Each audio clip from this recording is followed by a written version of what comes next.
الرحیم الحمد للہ رب العالمین والعاقبۃ للمتقین والصلاة والسلام علی شمس الہدایۃ والیقین وعلی آلہ واصحابہ اجمعین اما بعد فقد قال اللہ تبارک وتعالی فی القرآن الکریم اعوذ باللہ من الشیطان الرجیم بسم اللہ الرحمن الرحیم ورفعنا لک ذکرک صدق اللہ العظیم اللہم صلی علی سیدنا محمد وعلی آل سیدنا محمد وبارک وسلم۔ حضور اکرم صلی اللہ علیہ وسلم کی سیرت اور حضور اکرم صلی اللہ علیہ وسلم کی ولادت کا تذکرہ گزشتہ جمعے کیا گیا تھا۔ حضور اکرم صلی اللہ علیہ وسلم کے سلسلے میں مزید اور بھی بہت ساری باتیں ہیں، انشاءاللہ اس جمعے میں کوشش ہوگی کہ اس کو بیان کیا جائے۔ سب مل کر کے عقیدت اور محبت کے ساتھ حضور اکرم صلی اللہ علیہ وسلم کی بارگاہ میں درود و سلام کا نذرانہ پیش کر دیں۔ اللہم صلی علی سیدنا محمد وعلی آل سیدنا محمد وبارک وسلم۔ گزشتہ جمعے حضور اکرم صلی اللہ علیہ وسلم کے تعلق سے آپ کے خاندان کا تذکرہ اور عرب کے ماحول کا تذکرہ کیا گیا تھا۔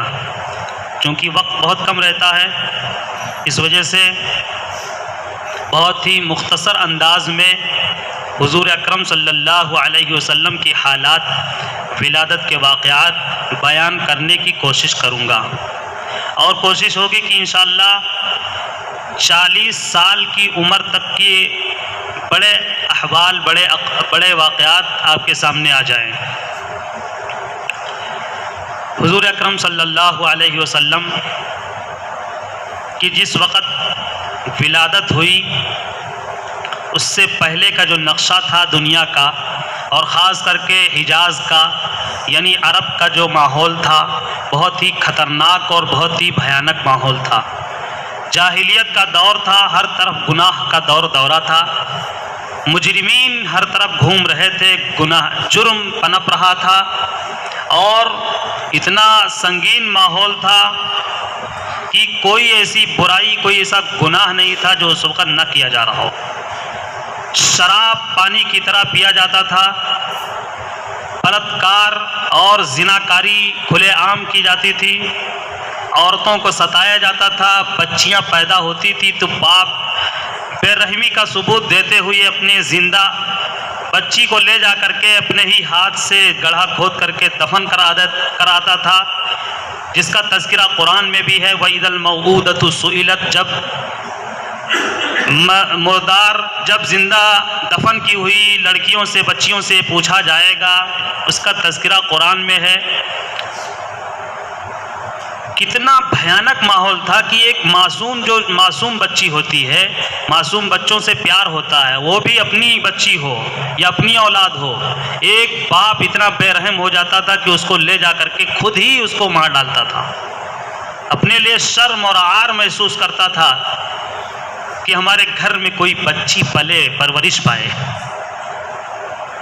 ان لوگوں کی وحشی پن کا یہ ثبوت تھا، اتنے وحشی اور درندے اس وقت لوگ انسان ہو گئے تھے کہ ان کو گوشت کھانے کا من کرتا تھا تو ایسے ہی زندہ جانور یعنی اونٹ ہو یا اسی طرح بکری ہو، دمبا ہو، اس کے جسم کا ایک حصہ کاٹ کر کے، زندہ ہی کاٹ کر کے، آدھا کلو 1 کلو گوشت کاٹ کر کے، اور وہ اپنا پکا کر کے کھا لیا کرتے تھے، اور وہ جانور تڑپ کر بلبلاتا رہتا تھا، اس کا کوئی احساس انسانوں کے اندر نہیں رہ گیا تھا۔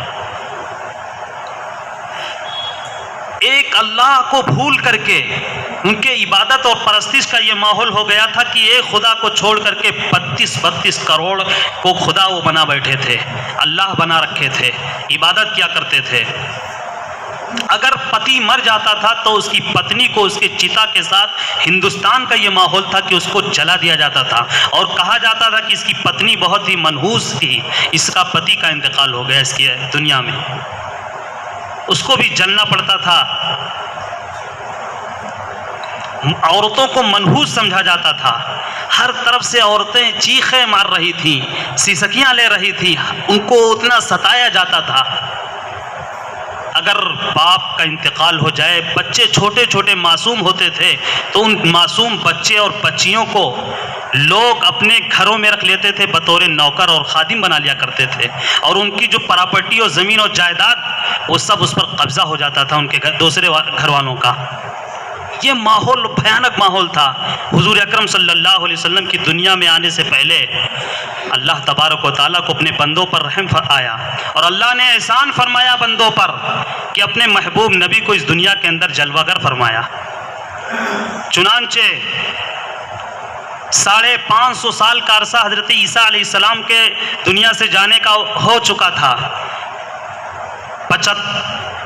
22 اپریل 571 عیسوی اور ربیع الاول کا مہینہ اور اصحاب فیل کے واقعے کے 50 دن کے بعد 50 دن پہلے وہاں ایک بہت بڑا واقعہ مکۃ المکرمہ میں پیش آیا تھا کہ ہاتھی والوں نے حملہ کیا تھا خانہ کعبہ کو گرانے کے لیے۔ اس ارادے سے ان لوگوں نے چڑھائی کی تھی، جس کا تذکرہ الم تری کیف میں ہے۔ اللہ تبارک و تعالیٰ نے فرمایا الم تری کیف فعل ربک باصحاب الفیل، کیا تم نے دیکھا نہیں کہ تمہارے پروردگار نے کس طرح ہاتھیوں کے ساتھ حشر کیا، کیا انجام ہوا ان کے ساتھ۔ یہ واقعہ صرف حضور کی دنیا میں آنے سے، پیدا ہونے سے صرف 50 دن پہلے واقعہ پیش آیا تھا۔ حضور اکرم صلی اللہ علیہ وسلم کی ولادت باسعادت ایسے خاندان میں ہوئی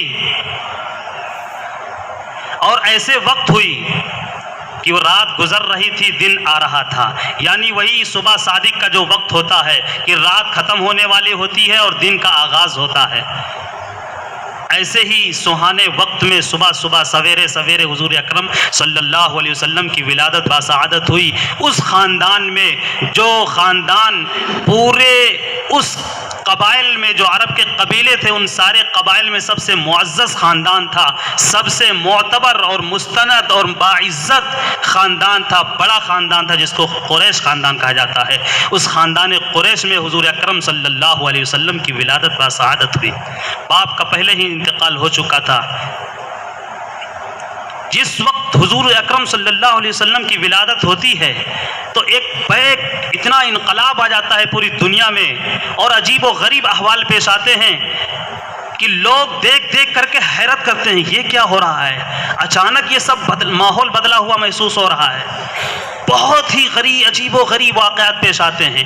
حضور اکرم صلی اللہ علیہ وسلم کی ولادت مکۃ المکرمہ میں ہوتی ہے، اور حالات کہاں کے بدل رہے ہیں؟ قیصر و کسریٰ کے بدل رہے ہیں۔ قیصر ایک ملک، اس ملک کے اندر محل بادشاہ کا، اور بادشاہ کے محل کے اوپر برجیں، وہ سارے برجیں جو ہے گر رہے ہیں دھڑا دھڑ، جو گنبد بنے ہوئے تو سب گر رہے ہیں۔ فارس میں 1500 سال سے ایک چراغ جلایا جا رہا تھا، 1500 سال سے وہ چراغ بجھا نہیں تھا۔ اس کے لیے کتنے عملہ تھے، تیل ڈالتے رہتے تھے کہ چراغ بجھنے نہ پائے، اس لیے کہ وہ لوگ آگ کے پجاری تھے، آگ کی پوجا کرتے تھے فارس کے اندر۔ جیسے ہی حضور اکرم صلی اللہ علیہ وسلم کی ولادت باسعادت ہوتی ہے، وہ 1500 سے جل رہا ہوا چراغ بجھ جاتا ہے۔ وہ لوگ حیران ہو جاتے ہیں کہ یہ کیا ہو گیا، کہ اچانک چراغ، اتنا بڑا چراغ جو جل رہا تھا، جس کی پرستی ہر وقت ہوتی رہتی ہے، وہ بھی بجھ گیا۔ اور حضرت آمینہ فرماتی ہیں، حضور اکرم صلی اللہ علیہ وسلم کی والدہ محترمہ، کہ جس وقت میرے اس بچے کی ولادت کا وقت آیا تو میرے پاس حضرت عبد الرحمن ابن عوف کی والدہ محترمہ اور حضرت عمر ابن عباس کی والدہ تھیں، اور الگ سے 2 عورتیں اور آئی ہوئی تھیں، جس کا نام کتابوں میں لکھا ہے کہ وہ حضرت مریم اور حضرت آسیہ تھی۔ یہ اللہ کی طرف سے بھیجی گئی تھی۔ اور جب حضور اکرم صلی اللہ علیہ وسلم کی ولادت ہوتی ہے، اس وقت کمرے میں اچانک جو ہے چراغ جو جل رہا تھا وہ چراغ بجھ جاتا ہے، اندھیرا ہو جاتا ہے۔ کسی نے یہ نہیں دیکھا کہ حضور دنیا میں کس کیفیت کے ساتھ تشریف لائے، اور جیسے ہی اجالا ہوا تو لوگوں نے دیکھا کہ حضور دنیا کے اندر تشریف لے آئے، ولادت ہو گئی، اور آپ کی دنیا میں آتے ہی کمرے میں اجالا ہو گیا۔ اندھیرا تھا، چراغ بجھا، چراغ بجھنے کے بعد حضور کی ولادت ہوئی، حضور کے پیدا ہوتے ہی پورے کمرے میں اجالا ہو گیا، نور ہی نور پھیل گیا۔ لوگوں نے دیکھا کہ حضور اس بچے کی ولادت اب ہو گئی ہے۔ اسی وقت حضرت آمینہ فرماتی ہیں کہ میں نے دیکھا کہ میرے گھر کے صحن میں، چونکہ اس وقت ستارے نکلے ہوئے ہوتے ہیں، پورا صبح صادق کے وقت ہی پورے ستارے غائب نہیں ہو جاتے ہیں۔ حضرت آمینہ فرماتی ہیں وہ بھی اللہ کی طرف سے جب اس طرح کے احوال پیش آتے ہیں تو عقل سے ماورا احوال پیش آتے ہیں۔ حضرت آمینہ فرماتی ہیں کہ ستارے آسمان میں جو نکلے ہوئے تھے وہ اتنے قریب آ گئے، جھکنے لگے کہ ایسا محسوس ہوتا تھا کہ یہ ستارے ابھی ابھی سب ٹوٹ ٹوٹ کر کے زمین پر گرنے لگیں گے۔ اور اسی وقت ایک بادل کا ٹکڑا آیا۔ حضرت آمینہ فرماتی ہیں کہ میرے بچے کو اس بادل میں سے ایک سفید اور کرتا پیجامہ بہترین لباس میں ملبوس، سفید داڑھی، پگڑی والے وہ نکلے، بہت ہی خوبصورت۔ وہ نکلتے ہیں اور نکلنے کے بعد میرے بچے کو لیتے ہیں اور اسی بادل میں سے غائب ہو جاتے ہیں۔ کچھ دیر کے بعد میں دیکھتی ہوں کہ پھر میرا بچہ وہ لا کر کے واپس کر جاتے ہیں اور کہتے ہیں کہ آمینہ تم بہت بابرکت عورت ہو، اور یہ جو بچہ پیدا ہوا ہی بہت ہی معزز اور بہت ہی عظیم البشر یہ بچہ ہے، اور اس کو پوری کائنات کا سیر کرایا گیا ہے۔ اسی لمحے حضور اکرم صلی اللہ علیہ وسلم ابھی بچے پیدا ہوئے ہیں، کچھ ہی وقت، لمحہ، کچھ وقت، منٹ گزرا ہے، اور اسی وقت سرکار کو پوری کائنات کا سیر کرا دیا گیا۔ مکہ المکرمہ میں کس طرح کا احوال پیش آئے کہ مکہ کے لوگ حیران ہو گئے۔ تو دنیا عالمی بتا رہا ہوں کہ اس وقت کتنا انقلاب آ گیا کہ حضور دنیا کے اندر جیسے ہی تشریف لائے، پورا گھر، عبد المطلب کا پورا گھر، پوری حویلی خوشبوؤں سے معطر ہو گئی، خوشبو آنے لگی۔ لوگ حیران ہو گئے، خوشبو کہاں سے عجیب و غریب آ رہی ہے۔ جب قریب جا کر کے جب لوگ پوچھ رہے ہیں تو پتہ چل رہا ہے کہ حضرت آمینہ کے یہاں بچہ پیدا ہوا ہے، اس بچے کے پیدا ہونے کی خوشبو ہے۔ صبح جب ہو گئی تو حضرت عبد المطلب بچے کو لے کر کے، پوتے کو لے کر کے خانہ کعبہ لے کر کے گئے، چونکہ رواج وہاں یہی تھا جب بچہ پیدا ہوتا تھا تو اس کو لے کر کے خانہ کعبہ جاتے تھے اور طواف کرواتے تھے۔ تو حضور کو بھی ان کے دادا حضرت عبد المطلب لے گئے خانہ کعبہ کی طرف۔ تو وہاں دیکھنے والے جو بتاتے ہیں کہ میں نے دیکھا کہ جس طرح دھیرے دھیرے عبد المطلب اپنے پوتے کو لے کر کے خانہ کعبہ کی طرف بڑھ رہے ہیں، میں دیکھ رہا ہوں اپنی نگاہوں دنیاوی آنکھوں سے کہ خانہ کعبہ بھی وہ قریب کھسکتے ہوئے آ رہا ہے، تعظیم بجا لا رہا ہے حضور کی، وہ خود جو ہے بڑھ رہا ہے حضور کی طرف۔ اور صبح جیسا دیکھا جاتا ہے کہ لوگ اٹھتے ہیں جب، خاص کر کے جو ہے بڑی عمر کے لوگ، تو نکڑ پہ بیٹھ کر کے چرچا کرتے ہیں، رات میں یہ ہوا، وہ ہوا، یہاں ہوا، وہاں ہوا، تمام طرح کی باتیں ہوتی ہیں، خبریں ہوتی ہیں نکڑ پہ بیٹھ کر کے لوگوں کی۔ مکہ المکرمہ میں شاہراہ اور نکڑ پہ لوگ جب صبح ہو کر کے بیٹھے جمع ہوتے ہیں تو باتیں کس طرح کی کرتے ہیں، اس رات کی جو باتیں ان لوگوں کی ہوتی ہے وہ کتابوں میں لکھا ہے کہ ہر ایک بیان کر رہا ہے کہ عجیب و غریب ماحول ہے اس وقت، اس لیے کہ ہم نے دیکھا کہ ہمارے گھر میں ہمارے ماں باپ بیمار تھے، ایک بیگ بغیر دوا اور علاج کے وہ ٹھیک ہو جاتے ہیں۔ کوئی کہہ رہا ہے کہ ہمارے گھر میں جو جانور تھے ان کے تھنوں میں کوئی دودھ نہیں تھا، میں نے دیکھا صبح اٹھ کر کے دودھ سے وہ تھن بھرا ہوا ہے۔ کوئی کہہ رہا ہے کہ ہمارے باغات میں پھل وغیرہ سب سوکھے ہوئے تھے پیڑ، وہ ایک بیگ سب ہرے بھرے باغات ہو گئے اور پھلدار ہو گئے سب پیڑ۔ عجیب و غریب برکات سب بتا رہے ہیں کہ یہ برکتیں ظاہر ہو رہی ہیں۔ جب لوگوں کو پتہ چلا کہ عبد المطلب کے یہاں پوتا آیا ہے اور لوگ بڑھے جو ہے ان کے حویلی کی طرف دیکھنے کے لیے، تو تعریفیں سب کر رہے ہیں کہ ایسا بچہ ہم نے اپنی آنکھوں سے نہیں دیکھا، اتنا حسین و جمیل و خوبصورت بچہ۔ یہ سب جو برکتیں اور انقلاب جو مکہ المکرمہ میں آیا ہے، یہ سب اسی بچے کی برکت سے اور اسی کے آمد اور آنے کی وجہ سے ہے۔ حضرت آمینہ فرماتی جب میرا بچہ پیدا ہو گیا، ولادت ہو گئی، تو ہر ماں کی تمنا ہوتی ہے کہ اپنے بچے کو ایک نظر سے دیکھ لے۔ حضرت آمینہ فرماتی کہ میری بھی خواہش ہوئی کہ اپنے بچے کی زیارت کر لوں، تو میں نے دیکھا کہ میرا بچہ سجدے کی حالت میں ہے۔ حضور دنیا کے اندر آتے ہی سجدے کی حالت میں اللہ کی تسبیح و تقدیس بیان کر رہے ہیں۔ اور کتابوں میں لکھا اس وقت یہ دعا پڑھ رہے ہیں الحمدللہ رب العالمین اللہم رب حب لی امتی. اس وقت پیدا ہوتے دنیا کے اندر آتے ہی امت کو یاد کر رہے ہیں. آج ہمارا حال ہے کہ ہم اپنے نبی کو کہ ہر موڑ پہ، ہر قدم پہ، ہر لمحہ، ہر آن نبی کو بھولے رہتے ہیں، فراموش کیے رہتے ہیں، نبی کی تعلیمات کو چھوڑے ہوئے ہوتے ہیں. لیکن ہمارے نبی کے احسان کتنا ہے ہمارے اوپر کہ ہمارے نبی دنیا کے اندر آتے ہی ہمیں امتیوں کو یاد کر رہے ہیں. پھر حضور اکرم صلی اللہ علیہ وسلم کی رضاعت کا جب ماحول ہوتا ہے، دودھ پلانے کا سب سے پہلے حضرت آمینہ نے دودھ پلایا، ماں نے دودھ پلایا، اس کے بعد صوبیہ نے دودھ پلایا جو ابو لہب کی باندھی تھی. اس کے بعد وہاں کا ماحول تھا کہ بچوں کو دودھ پلانے کے لیے عورتیں باہر سے آیا کرتی تھیں، وہ لے جایا کرتی تھیں اور عرب کے شہر کے لوگ بھیج دیا کرتے، مکہ المکرمہ کے لوگ بھیج دیا کرتے تھے اپنے بچوں کو کہ وہاں جا کر کے ان کی پرورش ہو جائے. بہت سی وجوہات تھیں جن وجہوں سے جو ہے بھیج دیا جاتا تھا. قبیلے بنو سعد قریب 75 کلومیٹر فاصلے پہ ایک گاؤں تھا قبیلے بنو سعد، جہاں قبیلہ آباد تھا. وہاں سے حضرت حلیمہ سعدیہ رضی اللہ تعالی عنہا آتی ہیں اور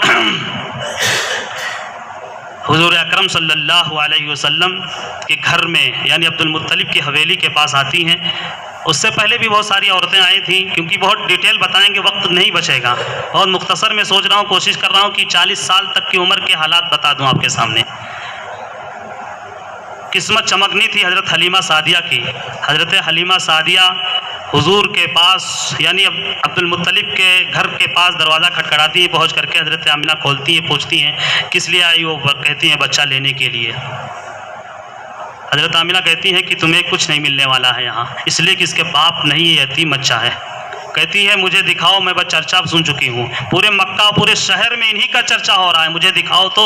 جب وہ حضرت حلیمہ سعدیہ دیکھتی تو حضور ان کو دیکھ کر کے مسکرا دیتے ہیں. معصوم بچہ جب کسی کو دیکھ کر کے مسکرائے تو کتنا عجیب و غریب لگتا ہے، کتنی کشش اور لگاؤ ہو جاتا ہے. چنانچہ وہ فوراً فریفتہ ہو جاتی ہیں اور وہ بچے کو اپنی گود میں لے کر کے دودھ پلانے لگتی ہیں. اور پھر جو ہے حضرت آمینہ سے اجازت لے کر کے اس امانت کو لے کر کے چل پڑتی ہیں. جیسے ہی مریل وہ سواری جو 7 جگہ رکی تھی، چل نہیں پا رہی تھی، وہ سواری لے کر کے اس سواری میں اتنی جان آ جاتی ہے اور اتنی رفتار اس کی بڑھ جاتی ہے اور یہ برکتوں کا ظہور اس طرح سے ہونے لگتا ہے کہ جہاں جہاں سے حضرت حلیمہ سعدیہ سواری پر سروار کائنات کو بیٹھاتی ہیں، حضور اکرم صلی اللہ علیہ وسلم کو لے کر کے چلتی ہیں، راستے میں جو جانور نظر آتے ہیں وہ جانور بھی ٹھہر کر کے سرکار دو عالم کی زیارت کے لیے کھڑے ہو جاتے ہیں، ادب بجا لاتے ہیں. اور پہاڑوں پہ جہاں سوکھا پن ہوتا ہے وہاں ہریالی آ جاتی ہے فوراً. اس طرح سے حضور اکرم صلی اللہ علیہ وسلم کو لے کر کے جا رہی ہیں اپنے گاؤں کی طرف اور راستے میں خوشبو مہک رہے ہیں.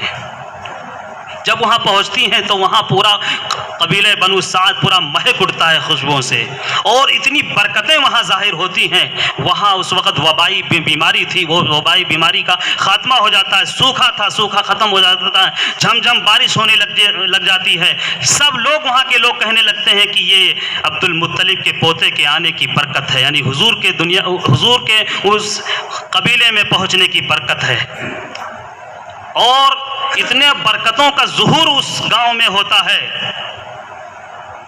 کہ وہاں بڑے بڑے خطرناک قسم درندے جانور آتے تھے، وہاں کے جانوروں کو ہلاک کر کے چلے جاتے تھے، اٹھا لے جاتے تھے. حضور کے وہاں پہنچنے کی برکت سے کسی کا کوئی نقصان ہی نہیں ہو رہا ہے. وہاں جتنے مریض تھے وہ سب شفا یاب ہو جاتے. کسی کو بیماری ہوتی تھی تو لکھا ہے کتابوں میں کہ وہ اپنے بیمار کو لاتا تھا اور اس بچے کے یعنی حضور کے دست اقدس یعنی مبارک ہاتھ کو اس پر رکھ کر کے اور وہ شفا یاب ہو جاتا تھا. پھر حضور اکرم صلی اللہ علیہ وسلم 2 سال کے بعد جب حضرت حلیمہ سعدیہ لے کر کے حضرت آمینہ کے پاس پہنچی تو اس وقت مکہ المکرمہ میں ایک وبائی بیماری پھیلی ہوئی تھی. حضرت آمینہ نے کہا کہ ایسا ہے کہ یہاں بیماری پھیلی ہوئی ہے اور مزید تم اپنے پاس لے جا کر کے رکھو، ان کی پرورش کرو. حضرت حلیمہ سعدیہ بھی چاہتی تھی، کتابوں میں لکھا ہے برکتیں دیکھ کر کے وہ بھی چاہتی تھی کہ اور بھی مدت مجھے مل جائے اس بچے کو اپنے پاس رکھنے کی. چنانچہ مدت مل گئی ان کو 2 سال اور رکھنے کی، وہ لے کر کے آئیں. 4 سال حضور اکرم صلی اللہ علیہ وسلم حضرت حلیمہ سعدیہ رضی اللہ تعالی عنہا کے پاس رہیں، ان کی پرورش ہوئی. 4 سال کے بعد جب وہ حضرت حلیمہ سعدیہ حضور کو لے کر کے آمینہ کو سونپتی ہیں، امانت دیتی ہیں، حضرت عبد المطلب لکھا ہے کہ ان کے بدلے میں 1000 اونٹ دیتے ہیں انعام کے طور پر، پرورش کرنے اور خدمت کرنے کے عوض۔ اور عورتوں نے سوچا تھا کہ ہم اس خاندان سے، اس بچے سے کیا ملے گا، یہ تو یتیم بچہ ہے، کیا معلوم کہ جو اس بچے کو لے جائے گا وہ سب سے زیادہ مالدار ہو جائے گا، اس کو اتنی برکتیں مل جائیں گی، اس کا نام قیامت تک لیا جائے گا۔ ان عورتوں کا کوئی نام نہیں جانتا ہے، جو اور عورتیں مالدار گھروں سے بچے لے لیے تھے، لیکن حضرت حلیمہ کا نام قیامت تک لوگ جانتے رہیں گے کہ حضور کو انہوں نے دودھ پلایا ہے۔ جب 6 سال کی عمر ہوئی حضور اکرم صلی اللہ علیہ وسلم کی، تو حضرت آمینہ ان کی والدہ حضور کو لے کر کے مکہ یعنی حضور کے ننیحال گئیں، اور ایک دن حضور فرماتے میں 6 سال کی ایک چھوٹی عمر کا تھا، بچہ تھا، میری ماں ایک دن مجھے لے کر کے قبر کے پاس گئی، اور کھڑے ہو کر کے میری ماں کچھ کہہ رہی تھیں اور رو رہی تھیں۔ لکھا ہے کتابوں میں کہ حضرت آمینہ اپنے شوہر حضرت عبداللہ کی قبر پہ کھڑے ہو کر کے رو رہی تھی اور یہ کہہ رہی تھی کہ میرے شوہر تم مجھ سے وعدہ کر کے سفر پہ گئے تھے کہ تم آؤ گے اور میں دروازہ کھولوں گی اور سب سے پہلی ملاقات تم سے ہوگی۔ میں وعدے کے اعتبار سے دروازے کے پاس کھڑی ہو کر کے تمہارا انتظار کرتی رہی، لیکن عبداللہ تم نہیں آئے۔ آج اگر تم زندہ ہوتے اور جو امانت دے کر کے مجھے گئے تھے، اگر تم اپنے بیٹے اور اس لخت جگر نور نظر کو دیکھ لیتے تو کتنا تمہارا کلیجہ ٹھنڈا ہو جاتا، اور تم دیکھتے اپنے اس بیٹے کی تعریفوں کو کہ لوگ تعریف کر رہے ہیں، ان برکتوں کو دیکھتے تو کتنا خوش ہوتے۔ یہی سب کچھ کہہ رہی تھی، شوہر کی قبر پہ حضرت آمینہ کھڑی ہو کر کے اور رو رہی تھی۔ جب واپس ہوتی ہے مکہ المکرمہ آنے کے لیے تو مقام ابوا راستے میں پڑتا ہے، اس جگہ حضرت آمینہ کا بھی انتقال ہو جاتا ہے۔ حضور کی عمر 6 سال ہے، حضرت آمینہ کا انتقال ہو گیا۔ حضور فرماتے ہیں کہ میری ماں کو جب قبر میں لٹایا گیا اور اوپر سے دفنایا گیا، مٹی ڈالی جا رہی تھی، تو میں قبر سے لپٹ جاتا ہوں، چپٹ جاتا ہوں، چونکہ بچہ ہوں، اور لوگوں سے کہتا ہوں، چیختا ہوں کہ تم میری ماں کو اس کے زمین کے نیچے کیوں لٹا دی ہو؟ میں کہاں جاؤں گا؟ کس کے پاس رہوں گا؟ کون ہے میرا؟ ام ایمن جو ساتھ میں تھی، وہ کسی طرح بچے کو جیسے بہلایا پھسلایا جاتا ہے اس طرح بہلاتی پھسلاتی ہیں، اور حضور کو لے کر کے مکہ المکرمہ حضرت عبد المطلب کی خدمت میں پیش کرتی ہیں۔ 8 سال کی عمر ہوتی ہے جب حضرت حضور صلی اللہ علیہ وسلم کی، تو دادا عبد المطلب کا بھی انتقال ہو جاتا ہے۔ سہارے پہ سہارے، جو مضبوط سہارے ہوتے ہیں ہر ایک کے، وہ سہارے ٹوٹتے جا رہے ہیں۔ یہ اللہ کی طرف سے حکمت تھی کہ میرا محبوب اس عالم میں آگے پروان چڑھے گا، بڑھے گا، پلے گا بغیر سہاروں کی، تاکہ دنیا کو یہ کہنے کا موقع نہ ملے کہ یہ تو فلاں کی برکت اور فلاں کی تربیت کا اثر ہے، اور فلاں نے ان کو سکھایا ہے، پڑھایا ہے، لکھایا ہے۔ اسی لیے حضور اکرم صلی اللہ علیہ وسلم کی ڈائریکٹ اللہ سہارا بنے، اور اللہ کی طرف سے تربیت ہوئی، اور اللہ نے ان کو پوری کائنات کا علم دیا۔ بغیر پڑھے لکھے حضور صلی اللہ علیہ وسلم کو علم ملا اللہ کی طرف سے۔ دادا کا جنازہ اٹھا، حضور فرماتے ہیں کہ میں بھی جنازے میں شریک تھا اور پیچھے پیچھے چل رہا تھا، میرے دادا جان کو بھی دفنا دیا گیا۔ عبد المطلب جو آپ کے دادا تھے، انہوں نے وصیت کی تھی میرے انتقال کے بعد، ابو طالب، حضور چونکہ عبد المطلب کے 10 بیٹے تھے، لیکن 10 بیٹوں میں ابو طالب بہت چہیتے تھے، اور وصیت کے اعتبار سے انہی کو وصیت کی گئی تھی کہ میرے بعد میرے اس پوتے کی دیکھ ریکھ اور پرورش اور کفالت ابو طالب کریں گے۔ چنانچہ چچا ابو طالب کی کفالت میں حضور رہے، اور قریب 35 سال 40 سال تک چچا کے کفالت میں رہے۔ 12 سال کی عمر جب حضور صلی اللہ علیہ وسلم کی ہوئی تو شام کے سفر پہ چچا کے ساتھ گئے تجارت کی غرض سے، اور وہاں ایک مقام آتا ہے، وہاں ایک راہب کا گرجا تھا، بحیرہ راہب اس کا نام آتا ہے۔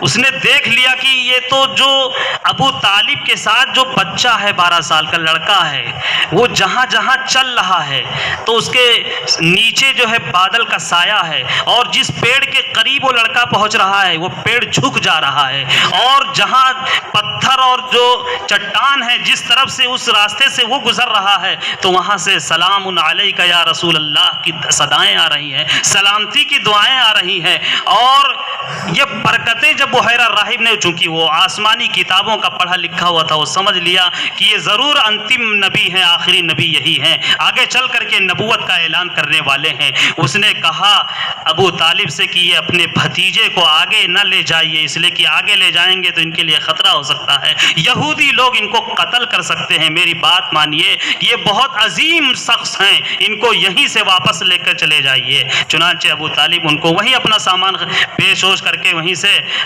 بھتیجے کو لے کر کے واپس آ گئے۔ یہ 12 سال کی عمر میں یہ واقعہ پیش آیا، چونکہ وقت پورا ہو گیا۔ 40 سال تک سوچا تھا کہ 40 سال تک کی عمر کے بڑے واقعات اور بڑے احوال آپ کے سامنے رکھوں گا۔